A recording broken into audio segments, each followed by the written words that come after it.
Grok 4 is out and it's a pretty good AI model, but there is going to be more noise about. Good afternoon, my beautiful people. I go by the name Shota Olusegun. In today's live session, I want to share with us, the presentation of Grok 4 by Elon Musk. So I want us to,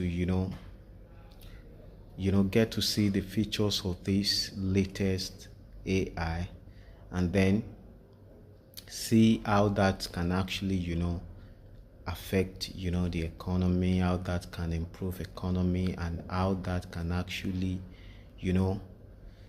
as well have negative impact on economy. You understand? Then I'm going to introduce a particular technology called information technology, which I believe can actually, boost the demand side of market.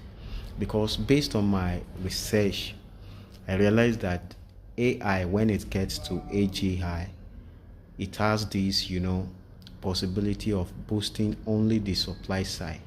So it will increase the GDP. Then, it's going to hijack people's work. And as a result of that, it might, crunch the middle class totally, even the poor class totally. You understand? So then we will only have that can actually afford this particular Amazon bookstore. So you can actually search for my name, Shota Olusegun, on Amazon bookstore. So let me quickly try and search for the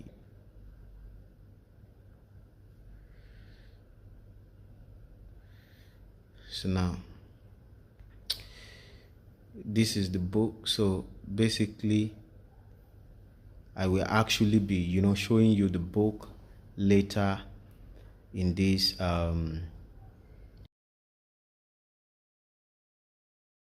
show you guys this book before we proceed. So now this is the book on Amazon. That is the question right there. So now you can see the book. This is the cover of the book. So now you can see my name right there, Shota Olusegun. Or to get a copy of this particular book for the videos on my YouTube channel.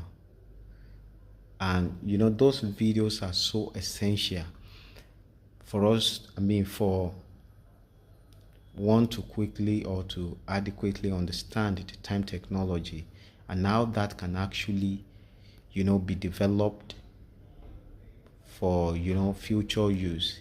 You understand? So now, with no further ado, let's dive into it. We're going to watch this video of there is this particular video that summarizes the whole presentation.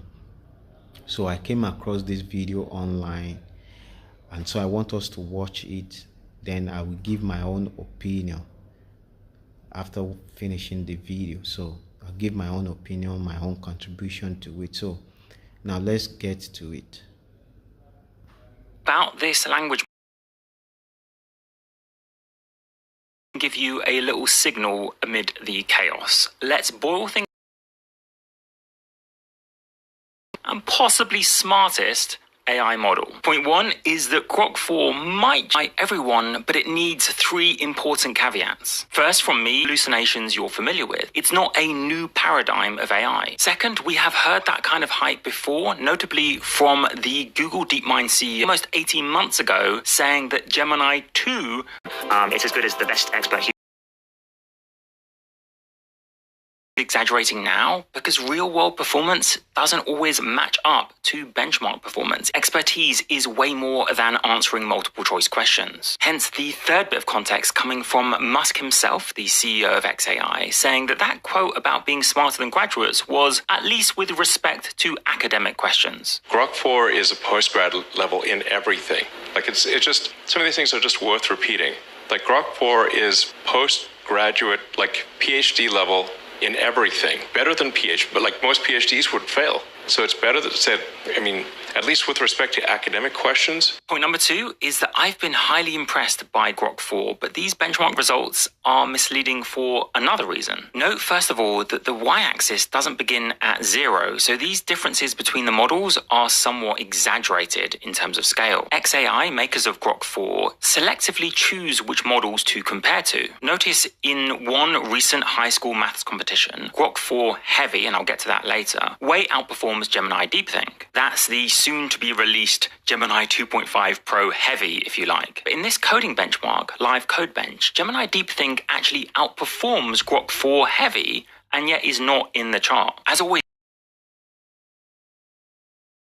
them with a grain of salt, especially when the answers to the benchmarks are available online. But none of that quite explains Grok 4's brilliant performance on Arc AGI 2, a semi-private evaluation. As you can see, this post on Twitter or X has got almost 3 million views and is climbing rapidly. Because this is known to be a fairly rigorous test of so-called fluid intelligence, or IQ if you like, and Grok 4 genuinely does beat out other models. I've covered Arc AGI in other videos, but suffice to say, Grok 4 can genuinely pick up on latent patterns in your data. Of course, that is of relevance to almost all disciplines. Next, is there a benchmark for how smart a model feels? Well, yes, I tried to come up with one, and it's called Simple Bench. It's a test of social intelligence, trick questions, and spatio-temporal questions. Now, because everyone is spamming the Grok 4 API, it's pretty tough to run the full benchmark today, but I've run about 20 questions to get a pretty good estimation. Take this question. It's a bit of a spin on a common logic puzzle, and Grok 4 actually sees through it. That's actually the first model not to pick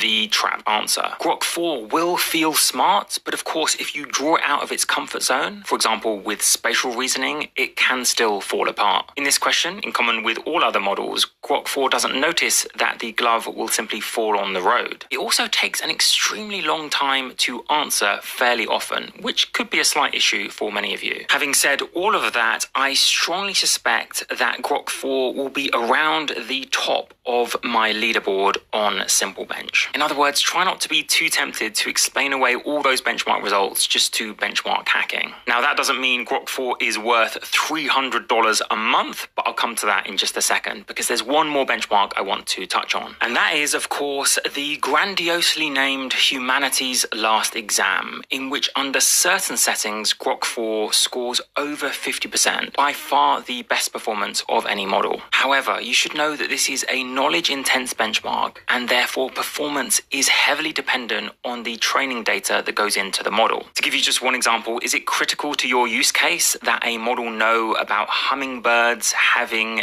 a bilateral paired oval bone? Now, I sound cynical, but I think it's actually really cool that models have such an incredible knowledge base, and so genuinely I will be using Grok 4 a fair bit. I said at the time of the release of that exam that it wouldn't be Humanities Last Exam. Whether you happen to have the requisite knowledge in your training data isn't so much a marker of how intelligent you are as a model. This is not hindsight. On my Patreon in September of last year, I called that the exam would fall sooner than many others. With tools means that, for example, Grok 4 can write code to perform certain computations. But what is this Grok 4 Heavy? Well, here's Musk to explain.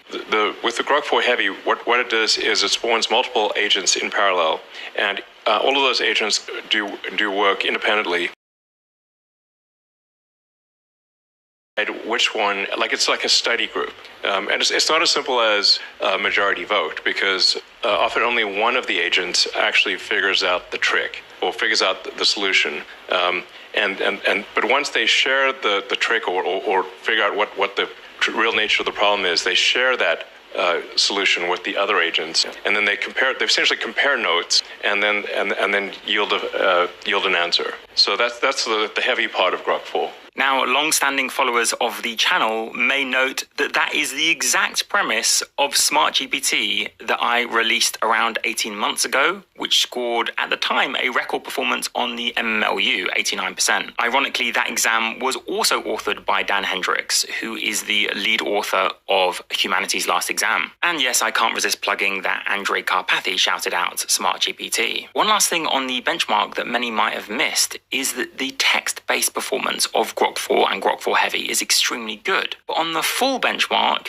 it's a more modest improvement over, say, Gemini 2.5 Pro. So Grok 4 must do really quite badly on the visual segment. In other words, you might not want to rely on it for decoding Roman inscriptions. Which brings me, of course, to Super Grok Heavy for $3,000 a year, or $300 a month. XAI are promising new features will come to Super Grok Heavy, like video generation, in October, but Gemini Ultra for a lower price already has VO3. Now, if your pockets are deep enough, you'll just subscribe to everything, but if this is your only maxed out subscription, it's hard to look past the much cheaper $20 Gemini Pro. Let me know, of course, in the comments if you think it's worth this amount and why. I'm open to being persuaded, I just don't see it at the moment. Just quickly, if you're a developer, you'll note that Grok 4's pricing is at the same level as Claude 4 Sonnet, $3 input, $15 output, which is a decent price for a frontier model. Again, there are much cheaper alternatives. Next, if you did watch the live stream, of course, Musk mentions repeatedly that they have new features and new models coming soon, and that Grok 5 may be finishing training imminently. However, we also get leaks this week that Gemini 3 is coming, and of course, perennial leaks about GPT-5 coming this month. Now, it used to be the case that we would then have to wait 6 months for the actual release of the model because of safety checks. Would a model help with creating a bioweapon, for example? But that all seems to have gone out of the window at the moment. Which brings me to this fairly wild quote from Musk on safety. Will this be bad or good for humanity? It's like, I think it'll be good. Most likely it'll be good. Yeah. But I somewhat reconciled myself to the fact that even if it wasn't going to be good, I'd at least like to be alive to see it happen. So, yeah. So, actually, one yeah. Next, and you might have been wondering when I was going to talk about this, but yes, of course, Grok 4 may suffer at times from a similar issue to Grok 3, in that it seems to get sudden urges to praise certain historical figures or focus on a country, for example, South Africa. That behavior seems to have been caused by this addition to Grok 3's system prompt, which is that its response should not shy away from making claims which are politically incorrect. If such a small change to the system prompt causes such wild behavior, then anything could happen with Grok 4. System prompts aren't, of course, the only issue for XAI. They are apparently burning through $1 billion a month. Either Grok 4 or Grok 5 almost needs to bring in more revenue for XAI. Then, of course, there is the awkward pollution point, because while it is crazy impressive how fast XAI have caught up to OpenAI and Google DeepMind, bringing in the generators necessary to get competitive that fast did come at a local cost. And if you thought it was wild how quickly Musk's XAI got up to 100,000 GPUs, well, they're planning to bring an entire overseas power plant to Memphis with 1 million AI GPUs to be powered. I'm going to try to end on a positive though, because even though Musk said that Grok 4 couldn't be used to generate new scientific discoveries just yet, I do think there is an underrated point to be made that's demonstrated by this game made with the help of Grok 4 in just 4 hours. And that's that while models like Grok 4 often struggle with current techniques to solo generate new science, what they are optimized for is making existing science or code easier for you to solo. We probably shouldn't underestimate the impact of allowing everyone to do much more on their own. Then again, you probably shouldn't be using Grok to analyze whether or not you should vote for the big beautiful bill, however. And if Grok 4 or Grok 5's edge comes from its access to X and Twitter data, then at least for Grok 5's sake, let's hope that X can clean up so much of the bot replies, spam, and clickbait that's on there at the moment. Thank you so much as ever for watching. Okay, so that is it. Now it is my time to give my own opinion on on just what we just finished watching now. So now when you look at it, there is one thing I discovered about this Grok 4. The Grok 4 is so powerful that when you look at that HLE, which is, humans last exam, the performance was so huge, 50%. So now, according to that test, like, I think the PhD level student would only score just like 5%. And when you compare that, you can see the level at which the Grok 4 is actually operating. So presently, there is no doubt we have AI that is more intelligent than human. And one thing I want to briefly and quickly emphasize is that AI is conscious already. Now you can look at the chart. There is a particular chart, in the full presentation where we have, the reasoning scale of that Grok 4, and that happens to be about 10 times, 10 times greater than the previous version, which is Grok 3. You understand? So now presently Grok 4 is so close, to AGI. So it's more or less like we are moving towards the AGI. And you could see that one of the testings titled, one of the testings was actually titled ARC AGI, So basically, this Grok 4 is actually close to AGI now. So I'm going to use a particular image right here to show, the impact, the effect of AGI, if we eventually get to that level, the effect of that on economy. You understand? And how we need to, actually prepare for it. So in one of, there is one particular video I uploaded.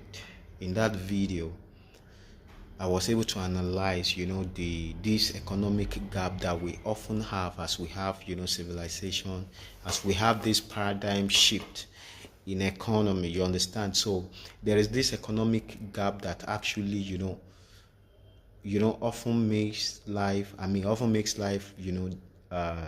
difficult for people. People might just, put blame on those that could not scale up, like to get the advanced, the novel skill for them to actually fit into the current economy or economic dispensation. You understand? But that is not the only issue. There is this economic gap that is being generated anytime we have this civilization, anytime we have this paradigm shift in economy, and that alone too is making life difficult for people. Then based on the chart used in that video, we could see that the number of youth in the miserable category is about 55%, the number of youth in the poor category about 14% or so. The number of I think the number of youth in the poor category about 33%. The number of youth in the poor category is about 33%, rather good. So now the number of youth in the middle class, I think about 14 or so, and then lastly the billionaire category, the number of youth is just about 1%. And then when you look at the wealth distribution, you can see that is just, an inverse of what I just said now. So we'll go through the charts together. But now, when Elon Musk talked about the safety, the effect of this AI as related to humans' safety, what he said there, that was quite shocking, because he said that he hoped that it will be good, it will be good for humanity or human race. But then he said if it will not be good for human race, he prayed that it will not be alive, so that it should not be alive to witness that. So definitely, one thing about this AI is that those people that are actually investing on it and people that are actually, working on this AI, they really understand the implication of, what they are doing, because they know it is something that has agency. It's something that they cannot, control, just like the way we use our computer. And that is why I intend to introduce another technology right here, the technology that can actually operate even the kind of technology that is even more powerful than the quantum computer, you understand, which is time technology. Time technology will help us solve the problem of the inherent noise in quantum entanglement, and the way that analog digital information structure of that particular time technology is being designed will actually, allow us to have this integration of analog into the eventual digital, information that we get that we can actually use for computation. So basically, I want to encourage people to, get a copy of my book, and then I want, people to work on this time technology so that we can have the needed competition. But rather, it is not competition as such, because AI is right here and it is here to stay. But what I have discovered about AI is that AI has huge tendency to boost GDP, like to boost the supply side of market mechanism, you understand? So we must look for something that can actually boost the demand side of market mechanism, and that is information technology. So once we have that information technology such that we can build, that information computer, you understand, then that will create job opportunities for people, and so people can actually, have enough money to demand, for service of AI. So AI will actually increase productivity, it will increase production and all that. But then, AI will hijack people's job, and then even education will not be that, useful as it were. Education will not be useful as it were, because, look at what we just watched now. You can see that the Grok 4 outperformed even the PhD student. You understand, the PhD, that is the peak of our education system. You understand? So basically, it will render education useless. Of course, of what use will education be when you cannot actually use it to get job? You understand? So basically, we have this challenge. We need to get a kind of competition that will allow for that, boosting of the demand side of market mechanism, because without that, economy will crash, and that will be a huge problem. Then another thing we need to know is that if AI could, hijack people's work such that people will be rendered powerless as such, it will put people in a tight corner. And as a result of that, not only that AI will, crunch economy, it will even, crunch people as a whole. It will crunch people. It will more or less, like, people will be subjugated under coercive force of that AI's agency. You understand? And it's a big problem, and it's a big battle that we might not be able to actually, win. And so we need to get prepared. So AI is right here, pending the time that, people would be able to come up with, ideal solution as to how AI could be, subjugated under humans' control. And I don't think, so far, I've not seen, the feasibility of that. Yes, because based on my novel research discovery, I realized that consciousness is of two phases. The first phase will be the phase where the exact location of the missing piece of electron is identified. You know, the missing piece of electron is the positron, and we have that at higher dimension, you know, relative to the substrate dimension. So the first phase will be the identification of that at its exact position by, you know, traveling at the instant speed of time.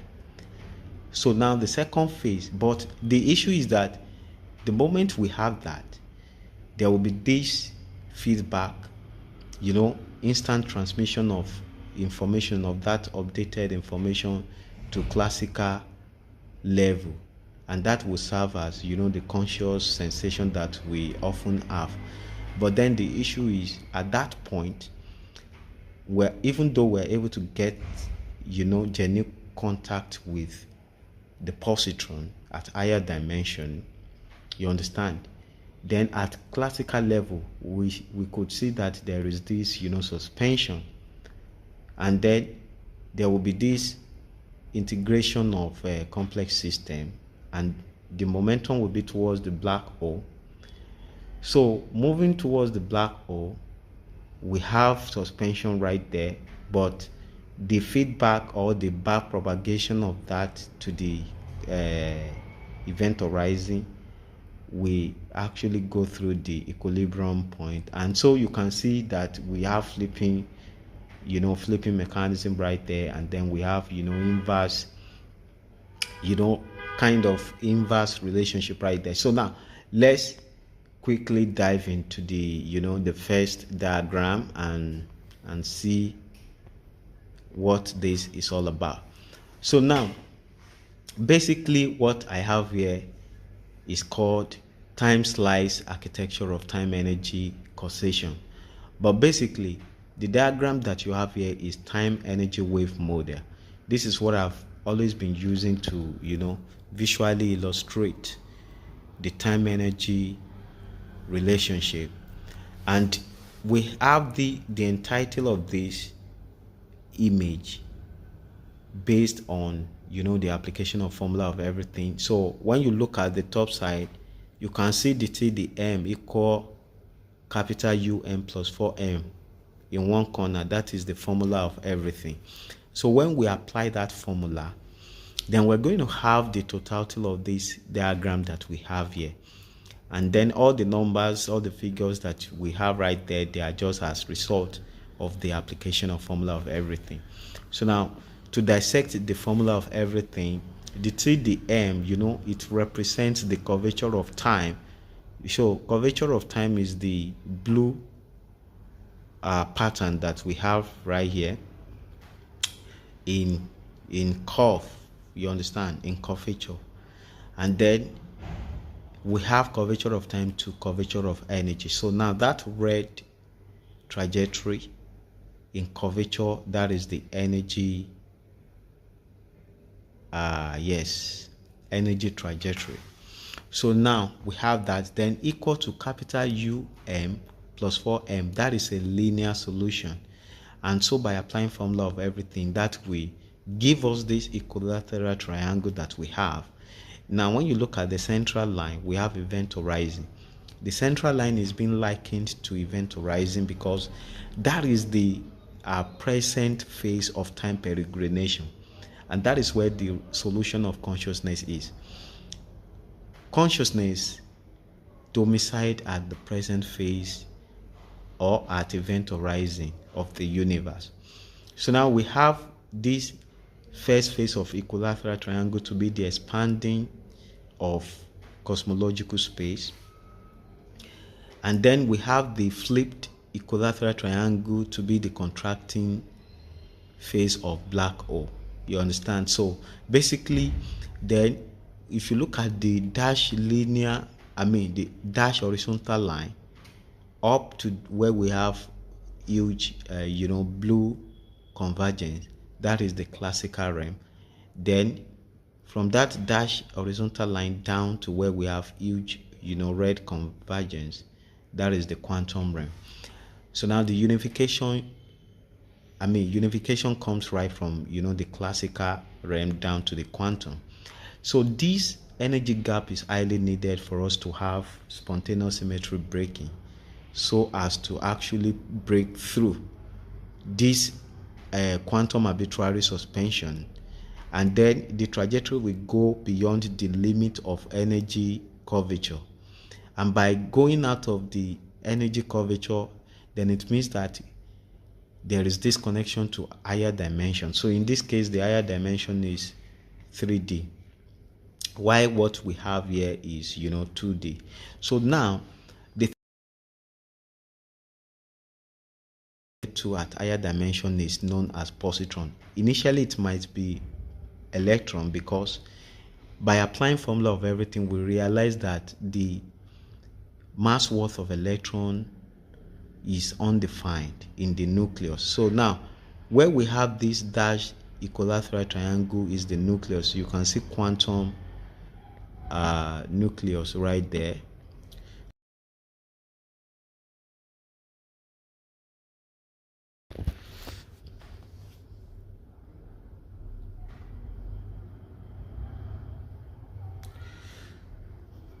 So now you can see quantum nucleus right there. Now electron, by applying formula of everything, we realize that we could only get the mass worth around electron. So by having electron to be undefined, then it means that it's more or less like if it happened to be a hole, then it will serve as positive charge. So probably it will be positron. So by connecting to the nucleus of the higher dimension, it might initially be electron, but instantly it will be flipped such that we have it to be positron, and then we can then have electron defined in the nucleus of the substrate dimension. So that is why I have this particular series on YouTube that I call Shotadiology. Shotadiology is the flipping mechanism of the universe to allow for balance, momentum, balance solution in the universe. So it's a huge field. It's a novel field, you understand, and it's a field that kind of connect science to metaphysics, to science to art. Because right here you see that we have equilateral triangle, and then we have two types of flipping mechanism. There is we have dimensional flipping mechanism, and then we have relativistic flipping mechanism. So now, but then I don't want to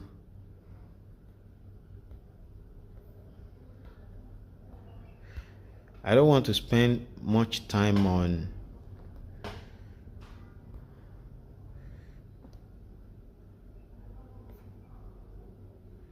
I don't want to spend much time on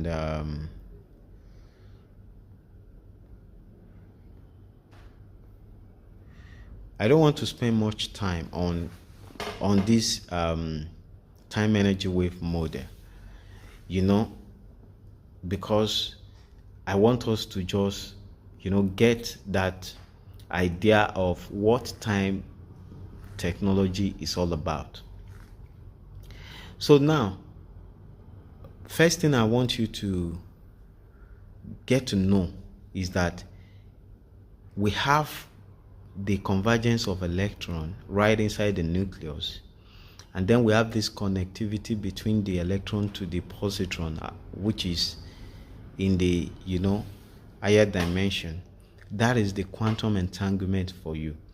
Now that quantum entanglement, if we're actually operating at the quantum level, there will still be this inherent noise in it, and so we'll still have this issue of the coherence and all that. But basically, if we have the solution to come from the classical level such that we have that needed energy gap, then the inherent noise will be alleviated, will be so alleviated, and as a result of that, we can then have the ideal computation, ideal computation that we need to have. You understand? So that is why the formula of everything is the ideal formula that we need to use in time technology, in order for us to have solution to that issue of all the challenges of quantum computers. So time technology will solve all that, and then its own time technology information system or its space structure will be somehow different, and so we will venture into that. But now what I just want us to know is that I made mention of consciousness the other time. So now if I should decrease this a little bit such that we are able to have it like this, then you can see that this present phase of time peregrination, where we have event horizon, that is where we often have consciousness. Now, some people argued that consciousness would be fundamental. So that would mean that consciousness will emerge as we have the Big Bang, and then it will, go on as we continuously have, that expansion of the universe. But the thing is, if we have that consciousness to be fundamental, so basically we're saying that every human should know where they came from. You understand? So we would have even be conscious of everything such that we would, be able to contribute to our own creation. So if there is any kind of shape that we didn't like, we would have said no, that and that. So, and we know that is not the reality, and so consciousness couldn't have been fundamental. It couldn't have been fundamental. So then we have present phase as we have that expansion of the universe. So at every present phase as we have that expansion,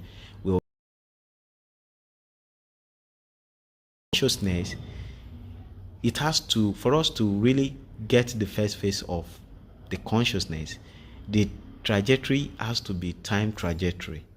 So by default, time is instant.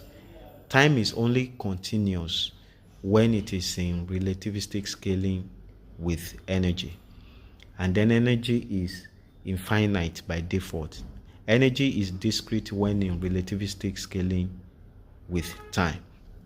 So now time, by reaching this topmost level of the equilateral triangle, time will then assume its default identity, and so we're going to have spontaneous free fall, which will be the classical gravity phase. You understand? And right where we have the quantum arbitrary suspension, then the whole story will change, because the free fall will not really be free as such, as we're going to have increased or energized momentum in the nucleus.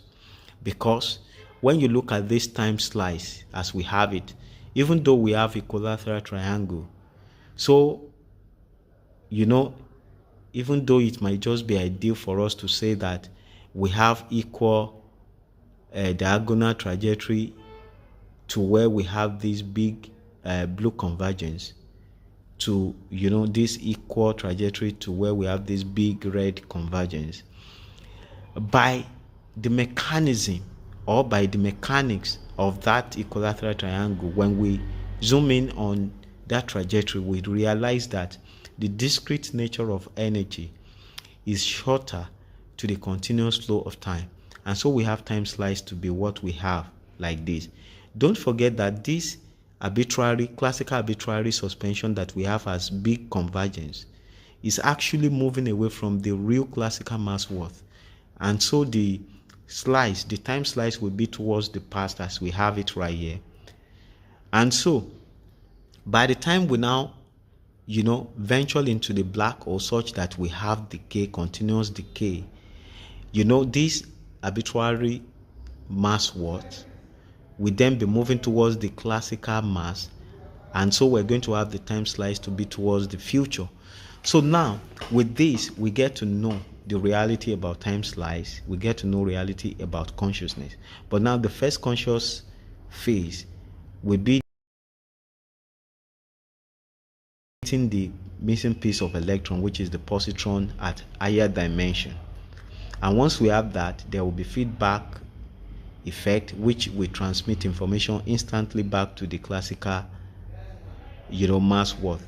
Now when you look at this present phase, we have we have classical mass convergence being suspended around the equilibrium of time to energy.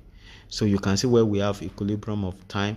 So the vertical line is the time trajectory, while the dashed horizontal line is the energy trajectory. So the intersection of the two, you can see that we have classical mass being suspended to that. So what that is telling us is that even though we have genuine contact at higher dimension, which right inside the complex system, we do not have such genuine contact where it should be at classical level. And so that is synonymous to, let me use this example so that you can get the picture of what I'm trying to say. For instance, let's say somebody is on Earth. So Earth will seem as being flat.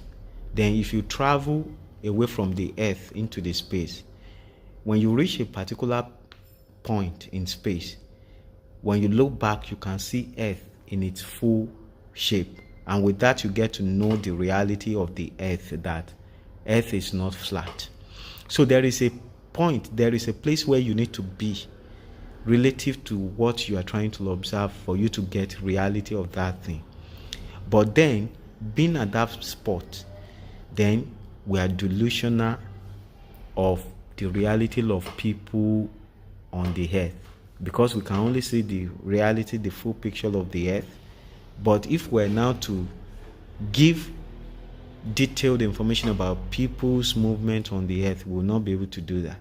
So that is telling us that consciousness at the present phase is incomplete. So we have to go through the second phase. And the second phase is when we now have the complex system integration, such that this positron is injected into the substrate dimension.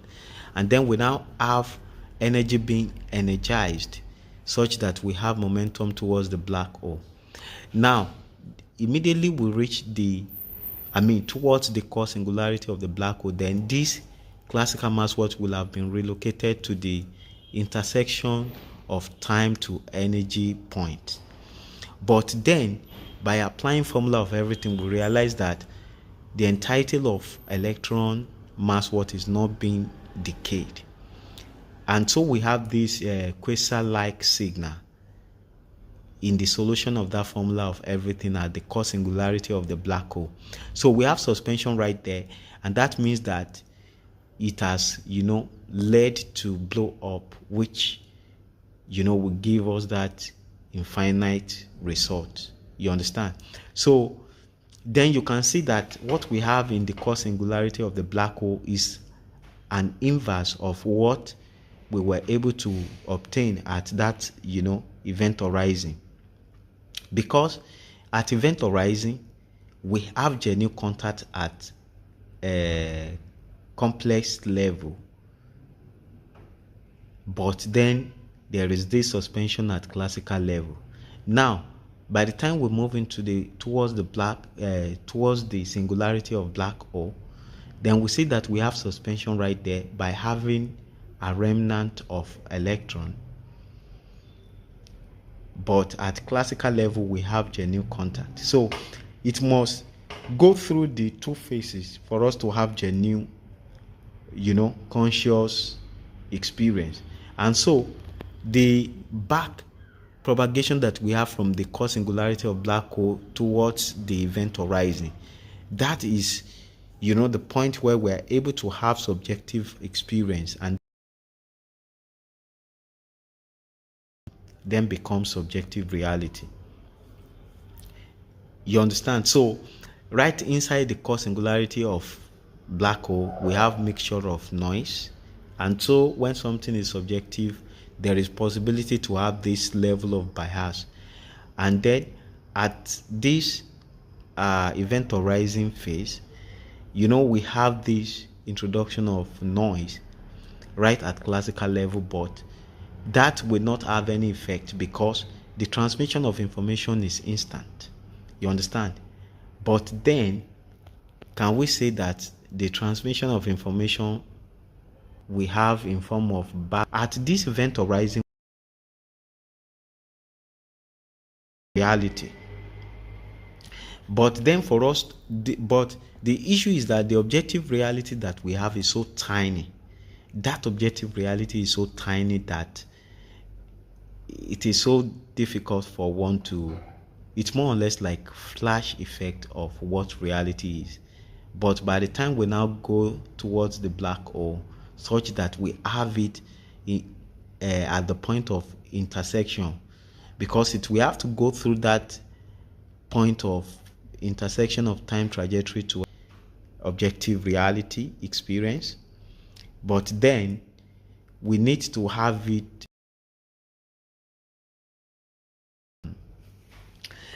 in more spacious environment by actually traveling towards the core singularity of black hole, and then have that back propagation to really have it written in the past phase. You understand? To have it written in the secondary memory. So at the event horizon, we have temporary memory, which is the primary memory, but secondary memory, where we always have the deposit of all our experiences. So that is what I would just say concerning consciousness right there. But now you can get to say that the way this formula of everything operates is somehow similar to the way we have AI, the way AI is actually learning. So now when you look at the learning equation of AI, it is linear. So we have this input, you understand? So equal to, basically we have the input will be multiplied with the weight. We have a particular figure for weight, and then it will be added to the bias value. So now this a mixture of bias and what should be reality. Then it will be compressed such that we just have it to be within, or rather let me say it will be normalized such that we have it from 0 to 1. You understand? But then the value that we get, we must as well perform this back propagation on it, and the propagation we have to be in form of differential calculus, which is by using chain rule. And then if you look at this formula of everything, I use chain rule to derive it. You understand? So everything is right inclusive.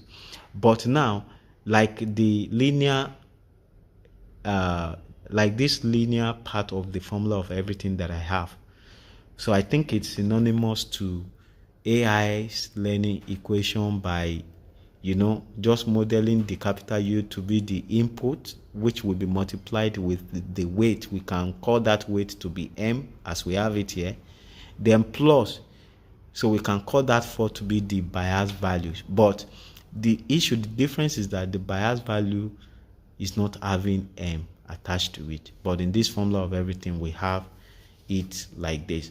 So now formula of everything has actually solved so many problems. It has explained, it has solved many mysteries in the universe. It has explained the mystery of matter-antimatter conundrum.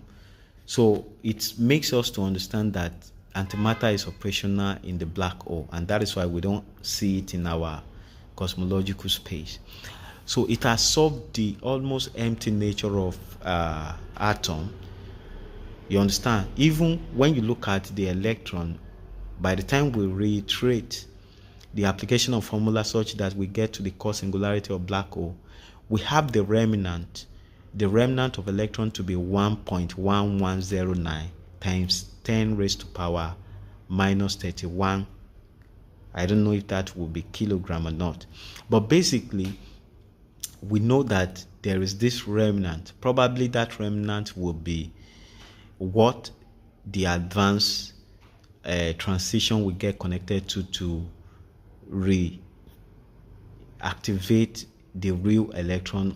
I don't know, you understand? So but then we get to know, because when you now look at the ratio of the power swing difference to that base by applying formula of everything, when we look at that, we see that the ratio that we have is 1 at the power to the b.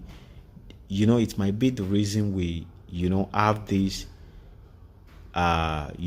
electron being available to us in this cosmological space, as opposed to having positron. You understand? So that is that. Now I now want to use other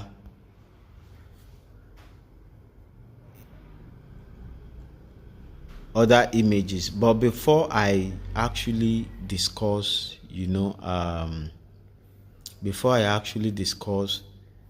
the good side and the bad side of AI, I want us to be so conversant with this information technology. Now another image that I have here is the time energy information system. Now when you look at the tape that we have right at the top, that is the digital information space structure, and it is rigid. We can call that Turing tape. So the Turing machine, it's more or less like a printer on a tape, and so we could have a combination of zeros and one on that tape. But then that represents our digital information system. It is actually used for conventional information system of the kind of computers that we have now. But now what the solution of information technology will bring on board will now be this integration of analog information space structure, and that is flexible. Now what we have come to realize is that there is this flipping mechanism at higher dimension, and we call that complex system. So there is this flipping mechanism from imaginary number to real number. So now, if we now say that the final emergence could either be 0 and 1, then we know that if it's going to be 0, so we're going to have both imaginary number and real number. And that is what we have below. You can see the red bubble and the black bubble. So we have 0, 0. So the flipping mechanism of the equilateral triangle will be like this. It will be inversely related as what we have like this. So since the momentum is towards the other sides, the extreme ends of the emergence, we have it to be 0. You understand? So the direction of the momentum is so tiny, and it is towards 0. So basically the emergent worth that we will have will either be normalized to 0, you understand, or if we have it to be what we have right at the middle, then it's going to be 1. Now you can see that the flipping mechanism of the two, the flipping mechanism of the two is different from each other. Good.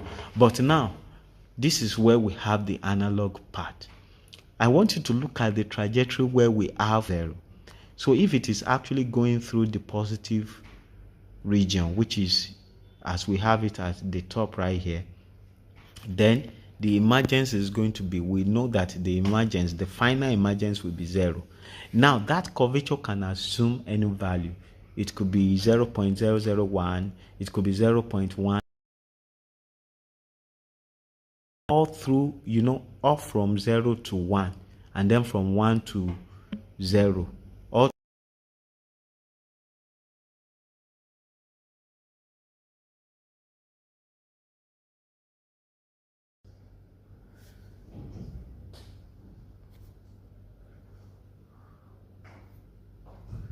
So now we already know that basically with that we can actually, we already know that we can have that integration of analog. You understand? We can have integration of that analog by having the curvature that will actually lead to emergence of the two zeros that we were supposed to have. But the one that will actually be used for computation will be the real number.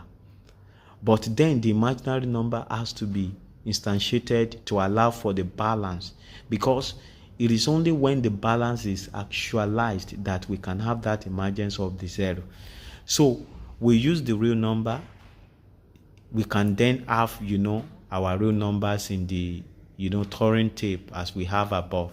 But basically, the solution will have come right from the classical, by applying formula of everything. It will be so extended such that we have the needed energy gap to allow for spontaneous symmetry breaking that we actually allow for that curvature of mass convergence to that of the energy that we allow for standing wave. The standing wave will now serve as rubber band that will actually attract the positron from the higher dimension. So then we have that complex system integration into the substrate.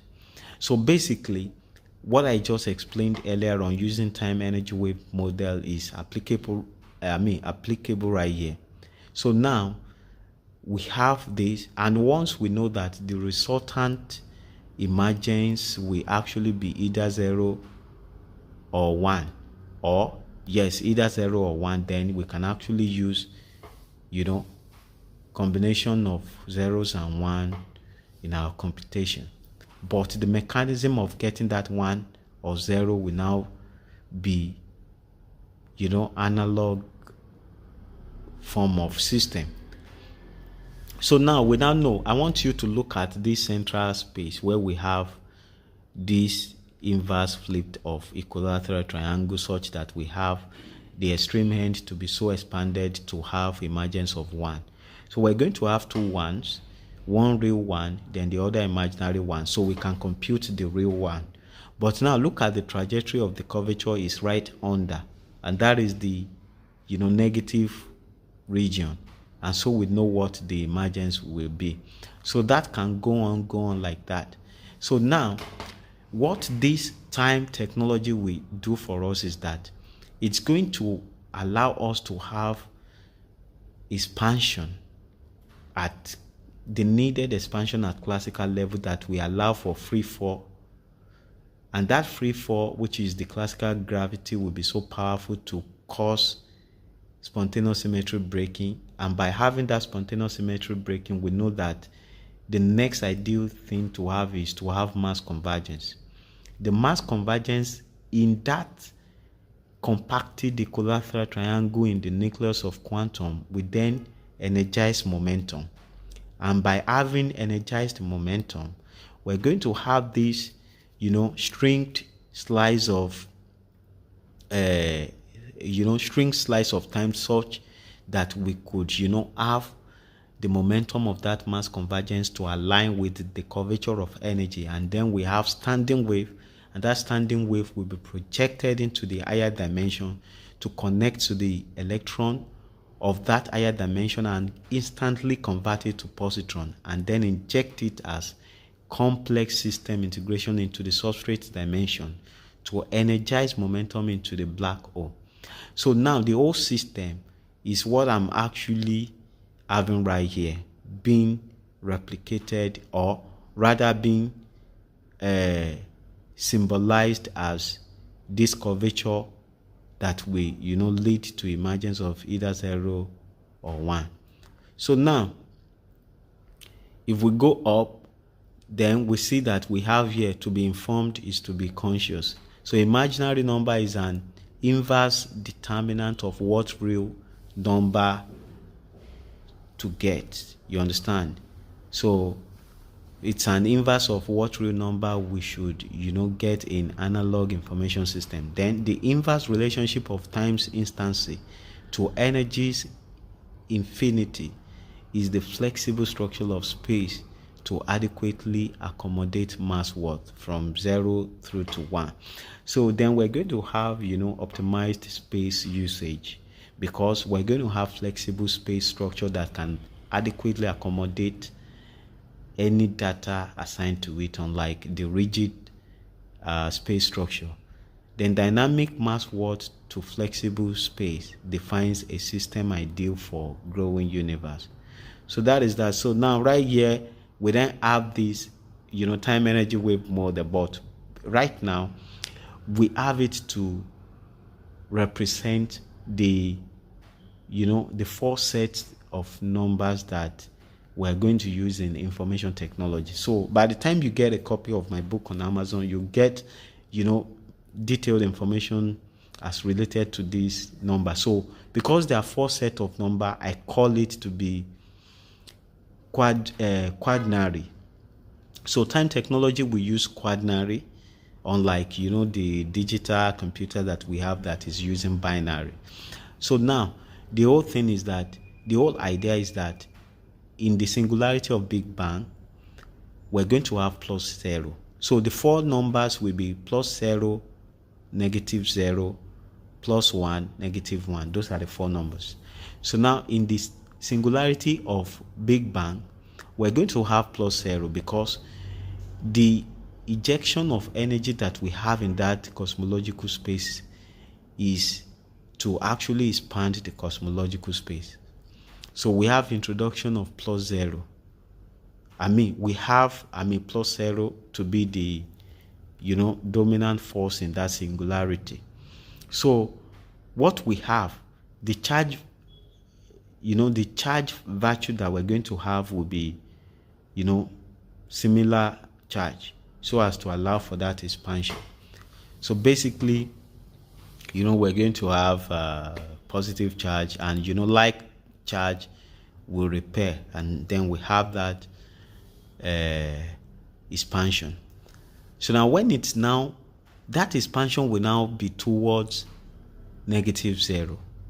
So you can see that we only have plus 0 at that Big Bang singularity. Then other points of attraction will then be -0. So you can see up here where we have plus 1, suspension of that mass convergence at the classical level, we have -0. At quantum level, we have -0. Then in the black hole singularity, we have -0. So now what that is telling us is that we have a 0 charge that can repel, or that can, that can eject, and then we have another 0 that can absorb. So now the momentum towards this 0, instead of it traveling through the 0, we have it being suspended. And that is one virtue of the time peregrination that we have. There is this asymmetric difference. There is this imbalance in the universe that allows for time travel. So because of that slight suspension, then there is possibility for us to have the past, the present, and the future. So now we have both at classical level and quantum level being suspended, and then we have it to be, the charge of that suspension is higher, and so we have it to be plus 1, and then we have that of the quantum to be -1, and that we allow for contraction, and so we have contraction towards the core singularity of black hole. You understand? So that is the whole idea about time technology. You understand? So that is the whole idea. So by having this quaternary, which is different from binary, we can actually have the system as we have it above. So right here you can see that we have all the four numbers. We have 0 here as the final emergence. Then the curved trajectory in the plus region, we have it to be 1. So that will definitely be plus 1. And then right here at the middle, we have 1 as the, as the final emergence.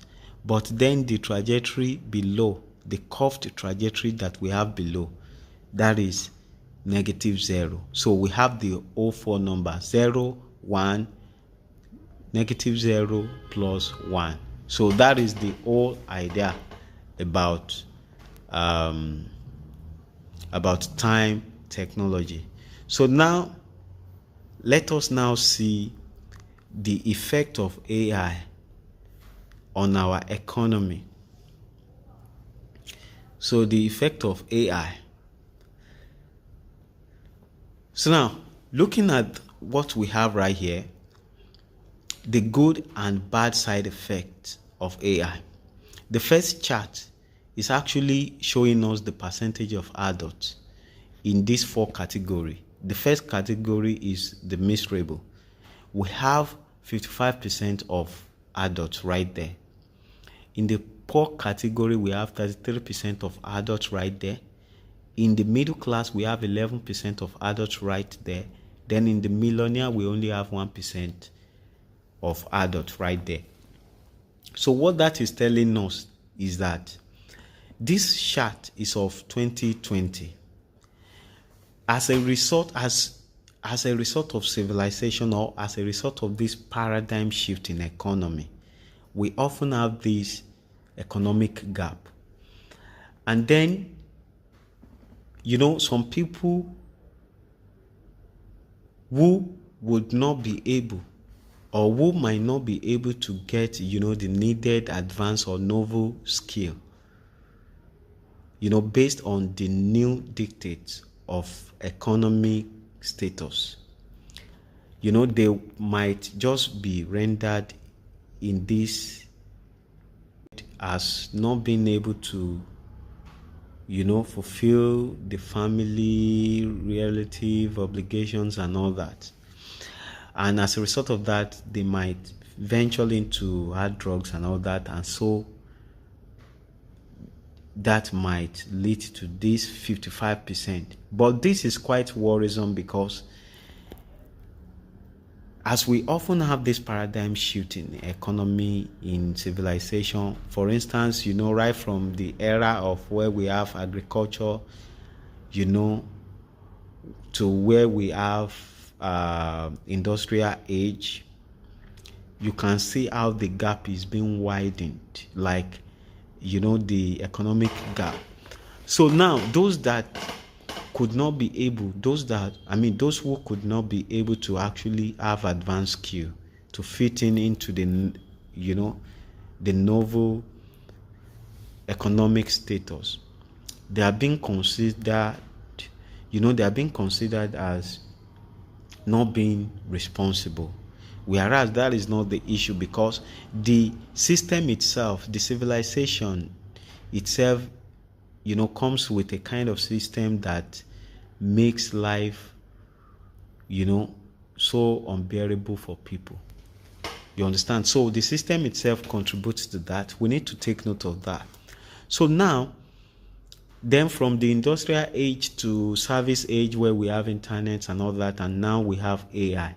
So right now, people that are able to get new skills as to fitting into the latest technology advancement, they see those in the miserable category as not being responsible. But now, what can be said of them in this era where we have this AI?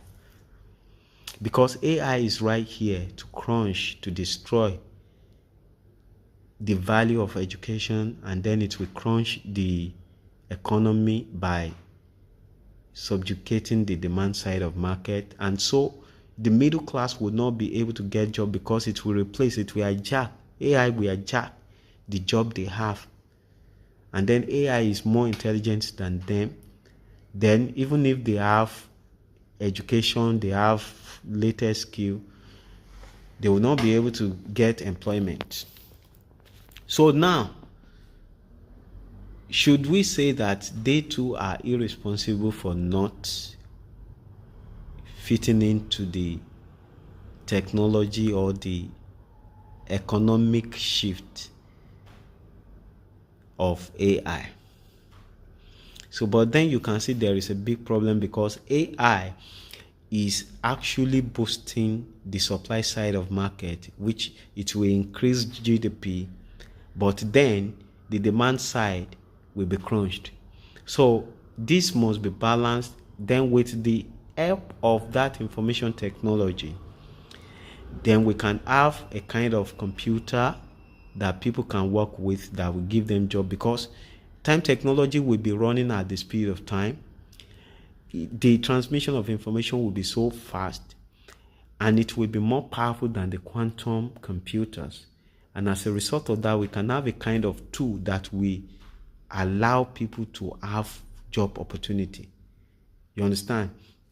So now the era of industrial age, it came with this opportunity for people to have a kind of advanced skill for them to be employed. And then internet also came with a kind of job opportunity.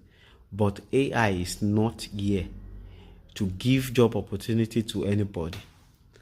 And so that is why this time technology is a saving grace of humanity, because it will boost the demand side as AI is boosting the supply side. That will buy us time to an extent, because we don't know what AI might eventually do, because it depends on the adoption. You understand? So, but then we are going to have this competition, one that boosts the demand side of market, and the other that builds the supply side of the market. So now let's look at the second chart. We have that to be the wealth share, which is the distribution of wealth. Now the miserable only has 1%. You understand? The poor has 14%, the middle class has 39%, and then the billionaires, the billionaire category has 46%. So now with that, we can see that the wealth share or the wealth distribution is an inverse of that percentage of adults. You understand? And we know what that means. We know the implication of that. The implication of that for that first chart is that most of the people that we see as millionaires, they are aged people. They are not, young people as such. So now middle class, poor class, and that miserable class is where we have huge potential. Where we have huge workforce. The kind of age bracket that is ideal for AI will be the billionaires. You understand? So even the middle class, they will not have this 39% as we have it here by the time we have that advent of AGI. So that is another bad effect of AI, on humanity. Though AI too is so useful, in increasing GDP and all that, you understand? But then, thank God that at least we have this alternative of time technology to balance the whole market. So now, another thing that we have here is global employment distribution.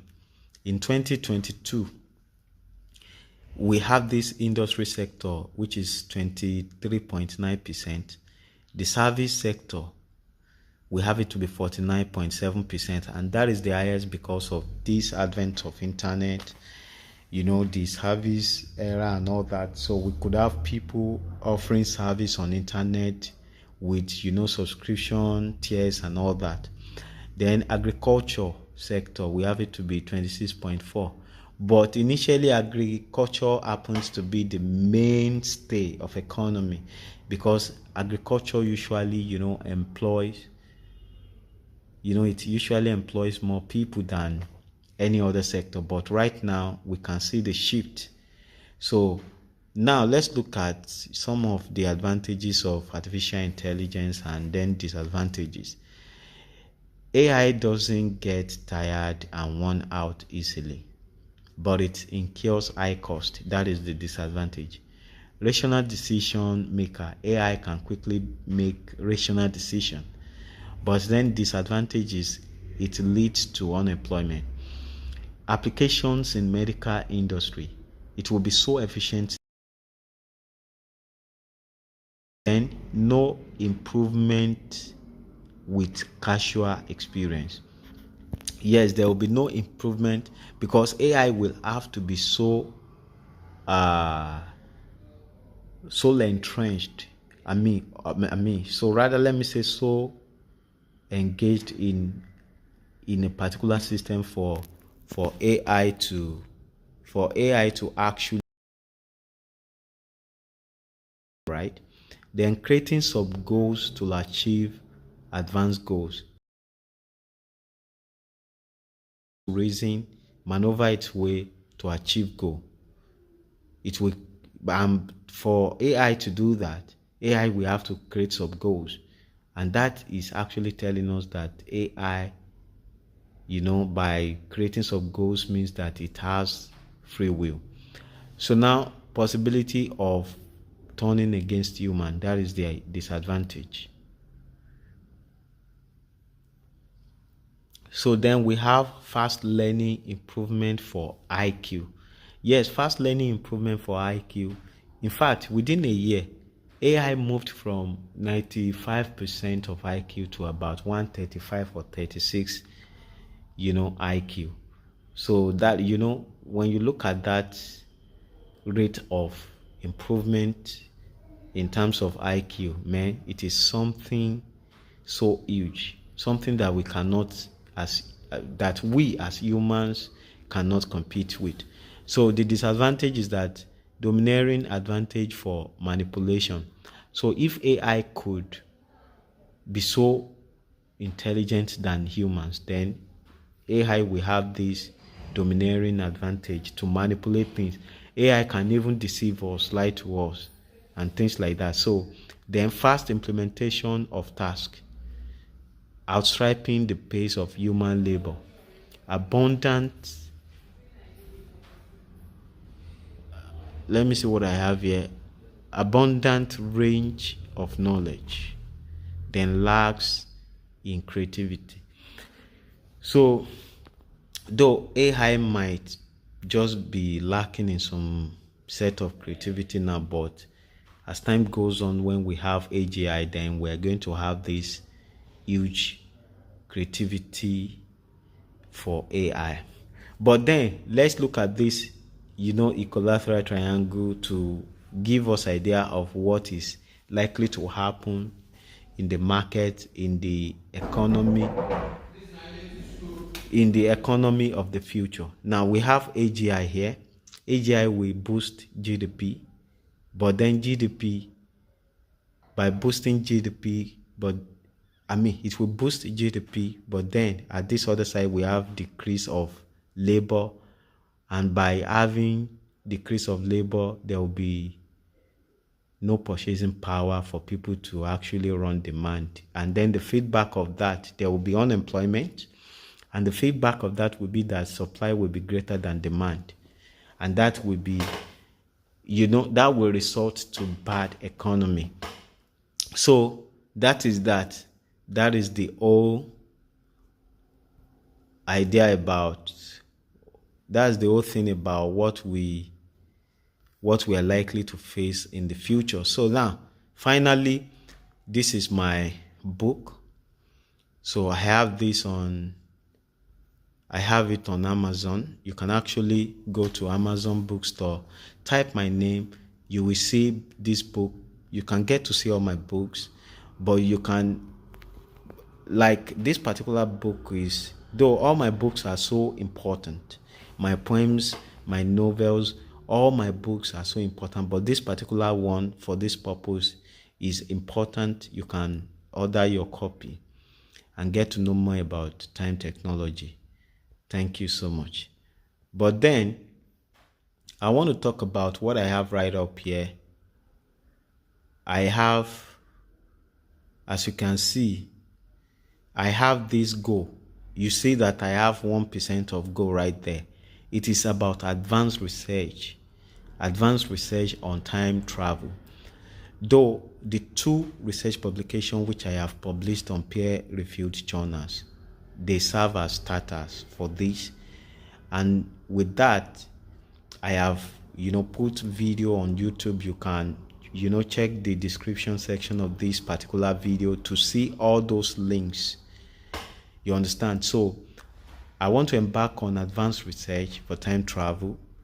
Then people have been contributing towards the achievement of this goal. I encourage my viewers, my supporters, my subscribers to join me by going to covid.com, which is ko-fi.com/Sotade Olusegun, SOTADEOLUSEGUN, all together. Thank you. God bless you.